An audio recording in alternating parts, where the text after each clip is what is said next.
Today, we are diving deep into a really fascinating piece of source material detailing the integration of humanoid robots into human living spaces.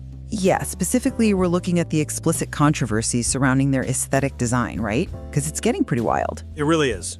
Manufacturers are increasingly producing these heavy-duty machines, but they're wrapping them in highly stylized, beautiful exteriors. Right, and the central question we are exploring today is whether this aesthetic design is, a necessary social interface, or if it's just a deceptive psychological manipulation. Exactly. And I will be arguing that this visually appealing human-like design is an essential communication protocol. It's something that minimizes cognitive load and honestly allows the technology to actually function efficiently within human society. Well, and I'll be arguing that the over-engineered beauty of these robots is fundamentally an extremely cheap cost reduction strategy. It is a physical Trojan Horse strategy designed to hack human psychology and basically mask the underlying hardware inadequacies. Okay, so to start us off, let's just look at the baseline reality of the hardware we are talking about here. We are dealing with machines capable of lifting 100 times their own weight, right? Operating continuously for 16 hours and navigating our kitchens and living rooms. Which is a terrifying thought on its own. Right, because from a pure engineering perspective, the underlying hardware could be wrapped in literally anything. Like the utility and safety of a gorilla-type robot, one with a low center of gravity, broad shoulders, industrial hydraulic arms, could be mathematically identical to a highly stylized humanoid. Sure, the math works out exactly the same. Exactly. Yet manufacturers insist on creating a humanoid with an idol-level face. Why? From my perspective, this is not mere decoration. It is a critical tool to reduce cognitive friction, and it's rooted entirely in our evolutionary biology. See, I come at it from a completely different way. You frame this as like a harmonious alignment with human biology. But the insistence on giving these machines that level of manufactured beauty is entirely about exploitation. Exploitation? That's a bit strong, don't you think? Not at all. By bypassing our rational faculties and plugging directly into our biological reward systems, manufacturers are utilizing the most harmless-sounding, highly valuable camouflage to deploy their products. I mean, they are forcing the human nervous system to do the work that their software engineers just couldn't finish. Yeah, I'm not convinced by that line of reasoning, mostly because it just ignores the actual physiological mechanics of how human beings process their environment. How so? Well, humans have a profound, hardwired biological bias against unfamiliar, unpredictable, or, intimidating objects entering our spaces. We possess a nervous system, specifically the amygdala, that was designed over millions of years to instantly detect threats. Right. So if manufacturers ignored this and prioritized a purely functional, brutalist design, the technology would be completely unusable. Unusable? Or just visibly representative of what it actually is? Unusable because of the biological tax it would impose on the user. I mean, imagine that muscle-bound, industrial gorilla-type robot standing in your kitchen, holding a chef's knife to chop vegetables. I mean, I'd probably run out of the house. But your amygdala doesn't read safety guarantees. It would induce absolute terror. Your brain would expend massive amounts of caloric energy just processing the perceived threat. So let me get this straight. The solution is to wrap the industrial machinery in a pretty shell so we just, don't realize there's a machine holding a knife in our kitchen? No, the solution is to speak to the brain in a language it actually understands. The source material uses a brilliant analogy for this. Imagine someone showed up to a first date equipped in full plate armor. Well, that would certainly make a weird impression. Right? From a purely functional standpoint, the defense is perfect. If a mugger attacks the restaurant, you are both completely safe. Sure, perfectly safe. But the date would be terrified. They would be entirely unable to enjoy the meal or engage in a normal conversation because their brain's resources are completely hijacked, just wasted on processing the fear and the sheer anomaly of the armor. Therefore, a clean, human-like face is a necessary visual shortcut. It continuously signals, "I am harmless," bypassing the threat detection system so the machine can actually be utilized without exhausting the user. Look, I'm sorry, but I just don't buy that. Let me tell you why that defense falls completely flat when you look at the actual mechanisms of deployment. Okay, go ahead. You talk about bypassing the threat detection system as if it's some sort of public service, like the manufacturer is doing us a favor by saving us from a panic attack. In reality, instead of educating the public, or more importantly, improving the fundamental AI capabilities to organically meet human expectations, manufacturers are exploiting a biological bug in the human reward system. A bug? I would call it a highly efficient feature of human social processing. No, it is a bug when it is triggered artificially by a corporation. When a robot has an idle-level face, it doesn't just say, "I am harmless." It triggers an immediate, completely unearned dopamine response in the human brain. This is where the extremely cheap cost reduction strategy comes into play. Ah, so you're bringing it back to the money? Always. Let's be honest about the state of current robotics. They cannot replicate true human grace. The servo movements they're slightly unnatural.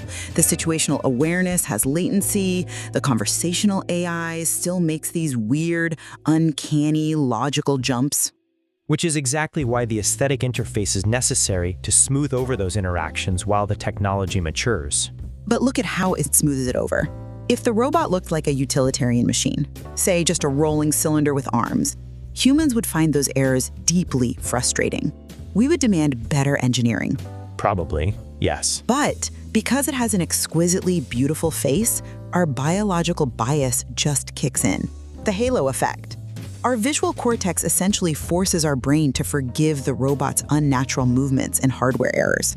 The manufacturer isn't fixing the tech. They are hacking your visual processing center to make you blind to the tech's failures. But lowering cognitive friction is a legitimate form of energy efficiency. Let's zoom out from the specific engineering flaws for a second and look at the daily reality of human willpower. Okay. We are trying to integrate massive amounts of hardware into human spaces to offload physical and mental labor. That integration requires energy from the human side, too. I want you to consider the reality of how human willpower is depleted. The source material outlines a great thought experiment for this. Oh, the vending machine one. Yes! Imagine you are wandering in a desert. You are completely exhausted, parched, and you come across two vending machines. Okay, I'm listening. One is clean white, the other is black, painted with a skull mark, and literally groans from the inside. Now logically, you might have absolute knowledge that both dispense the exact same perfectly safe mineral water. The utility is identical. Right. But choosing the black one, forcing yourself to approach a groaning skull machine, requires an exhausting expenditure of willpower. You have to actively suppress your evolutionary survival instincts just to get a drink of water. Well, right, because the machine is artificially designed to look threatening. Exactly. And conversely, industrial robots inherently look threatening unless we soften them.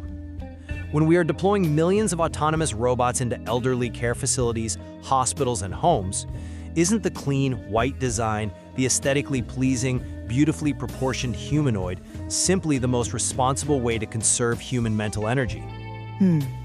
Why force a patient in a hospital to expend their limited willpower suppressing their instincts when we can just design the machine to align with those instincts natively? Because you are assuming the intention is benign conservation when the mechanism is actually predatory.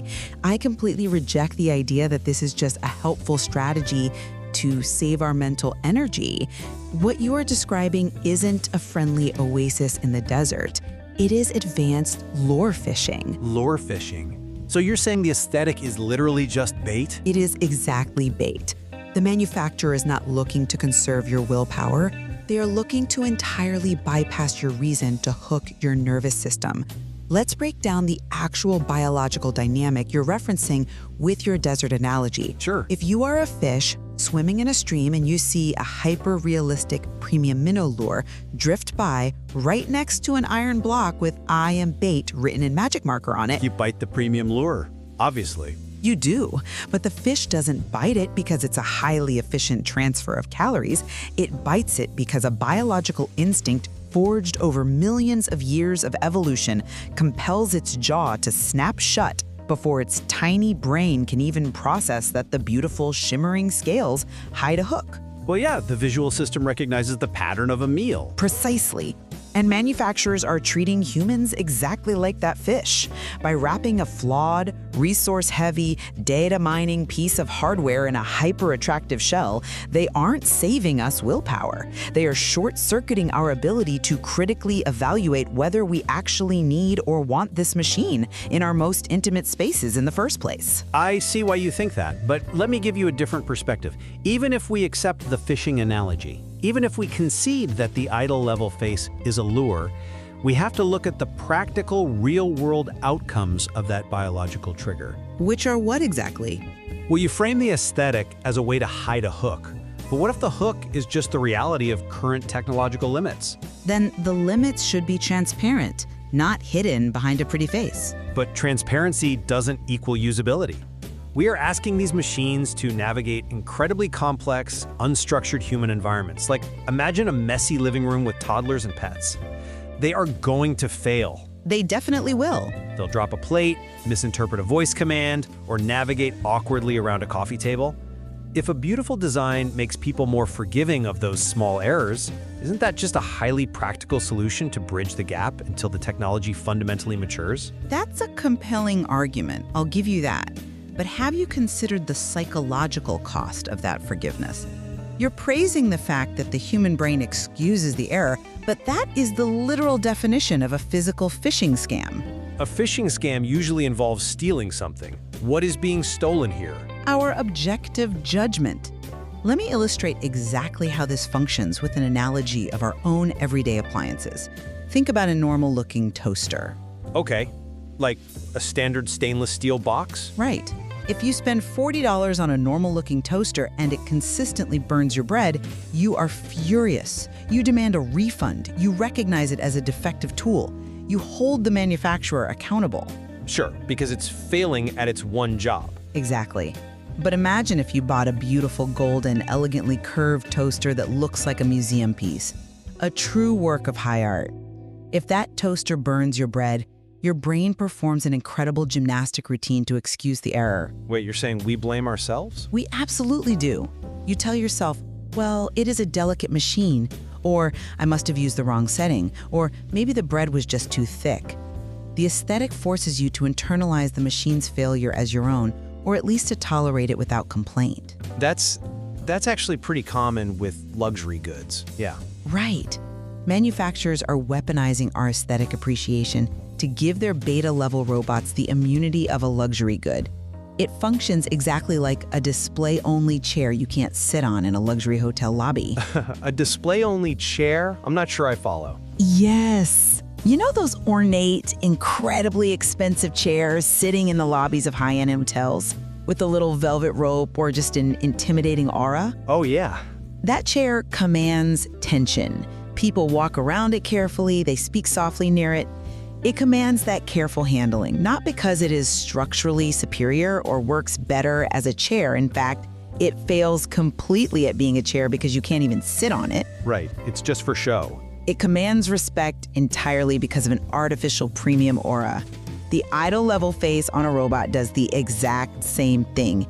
It artificially inflates the perceived value, so we treat a glitchy appliance like a delicate VIP. That's a really interesting point, though. I would frame it completely differently.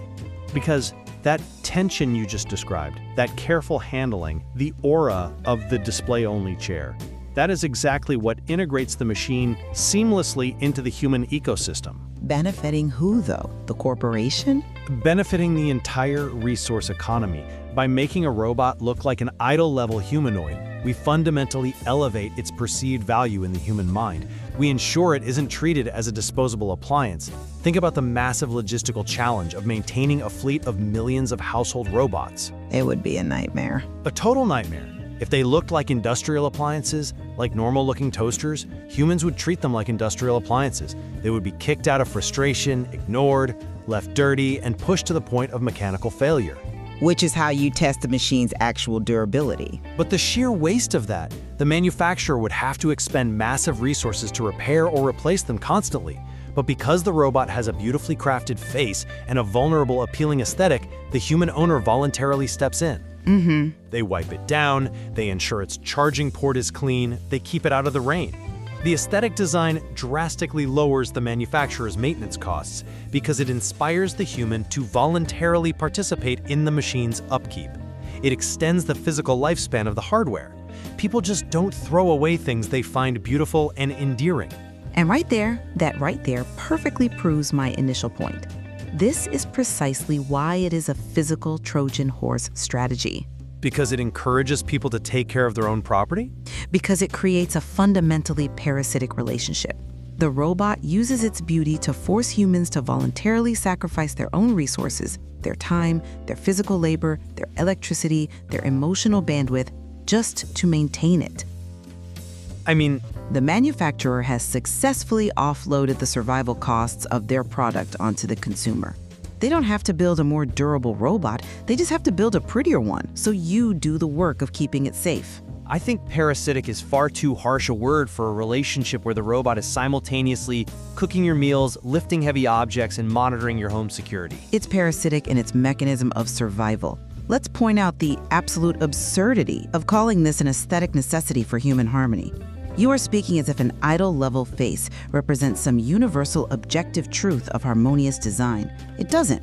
What do you mean? If human brain programming somehow mutated tomorrow so that a hairy back was considered the ultimate undeniable symbol of beauty, comfort, and safety, what do you think would happen? Well, aesthetic standards do shift culturally over time, obviously. But I mean, biologically, if a hairy back triggered our dopamine response, manufacturers would immediately start selling robots covered in realistic gorilla hair. They would invest billions into synthetic follicle research. Okay, that's a disturbing mental image, but point taken. They do not care about the aesthetics themselves. They don't care about beauty. They only care about whatever exploits the human brain most efficiently. It is a biological hack to secure a continuous supply of resources, patience, and maintenance from the host, which is us. I hear the cynicism in that, but let's just look at the alternative. If the manufacturer didn't offload some of that maintenance through emotional engagement, the baseline cost of these machines would be so astronomical that they could never be deployed at scale. So we're just accepting manipulation for a discount? You would need military-grade armor on a robot just to survive the wear and tear of a standard family home. The so-called hack is what makes the democratization of this technology financially viable. It's a negotiated settlement between human psychology and corporate economics. We accept the illusion of the idol-level face because it allows us to comfortably share our physical space with a highly capable, heavy-duty machine without our threat detection systems constantly misfiring. But a negotiated settlement implies both parties are aware of the terms. When a fish bites a lure, it's not negotiating a transfer of calories, it's being caught. And that is the true danger here. You really love that fishing analogy. Because it works. As these machines become more capable, their physical presence in our homes becomes a massive vector for data collection, behavioral influence, and resource consumption.